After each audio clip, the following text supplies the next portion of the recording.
శ్రీ విఘ్నేశాయ నమః, శ్రీరామాయ నమః, శ్రీ హనుమతే నమః. భక్తి ప్రేక్షకులకు స్వాగతం. మనం కార్యసిద్ధిలో ఉన్నాం. ఈరోజు ఆషాఢ శుద్ధ ద్వాదశి తిథికి. కానీ ఈరోజు ముఖ్యమైనటువంటి విశేషం ఏమిటి అంటే కటక సంక్రమణం. సూర్యభగవానుడు మిథునము నుండి కర్కాటకంలోకి ప్రవేశిస్తున్నాడు.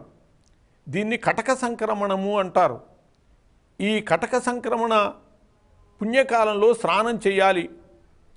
ఆ కటక సంక్రమణము రవి పునర్వసు 4వ పాదంలోకి వస్తే పునర్వసో పాదం పుష్యమి ఆశ్లేషాంతం కటకం అని చెప్పి పునర్వసు 4వ పాదము, పుష్యమి 4 పాదాలు, ఆశ్లేష 4 పాదాలు కలిసి కర్కాటక లగ్నం అవుతాయి.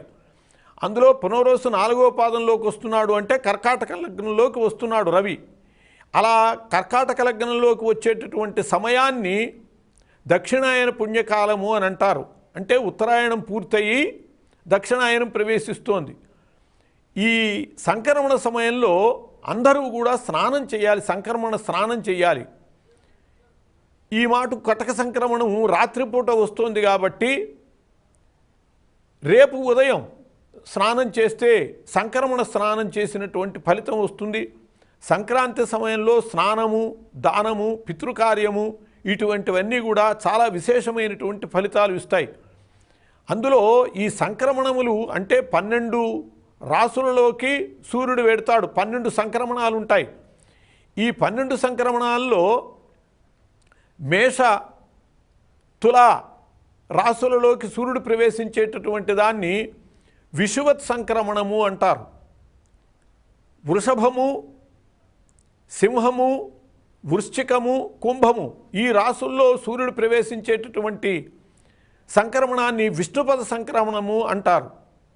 మిథునము, కన్య, ధనుస్సు, మీనము ఈ రాసుల్లో సూర్యుడు సంక్రమణం జరిగేటటువంటి దాన్ని షడశీతి సంక్రమణము అంటారు.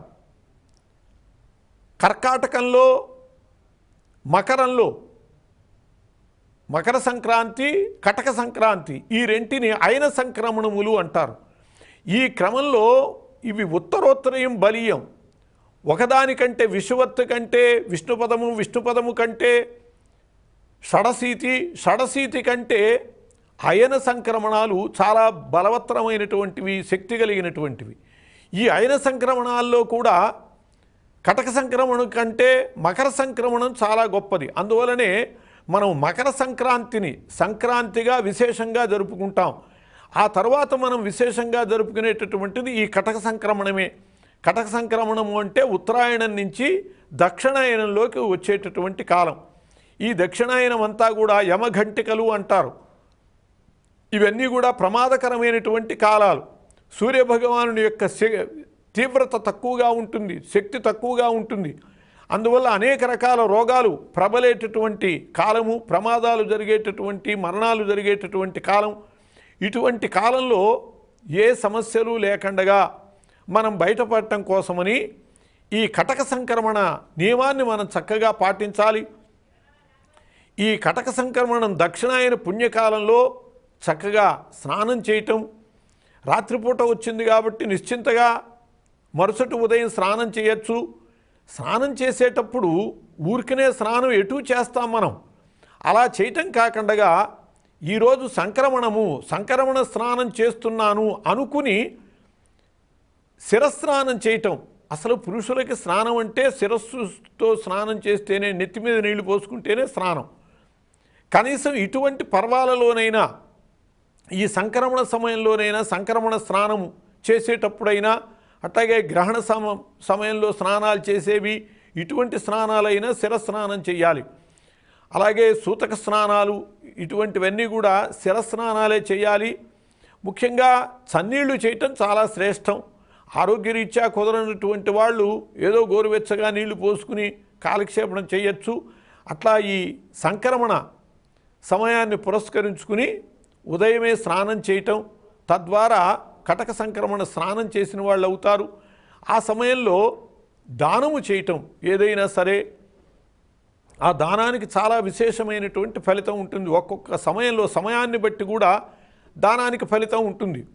మనం ఎవరికైనా ఒక ఆఫీసర్ మనకి పని చేసి పెట్టాడనుకోండి, ఆ పని చేసినటువంటి వ్యక్తికి ఏదో ఒక రోజు తీసుకువెళ్ళి ఏదన్నా వస్తువు ఇస్తే అది లంచము అనిపించుకుంటుంది, చెడుగా అనిపించుకుంటుంది మనకు కూడా. కానీ అదే ఆయన పుట్టినరోజు నాడు తీసుకువెళ్ళి బహుమానంగా ఇచ్చామనుకోండి అందరితో పాటు, అది చాలా సంతోషదాయకంగా ఉంటుంది, న్యాయబద్ధం అనిపిస్తుంది. అలాగే ఒక్కొక్క సమయంలో చేసేటటువంటి వాటికి చాలా విలువ ఉంటుంది.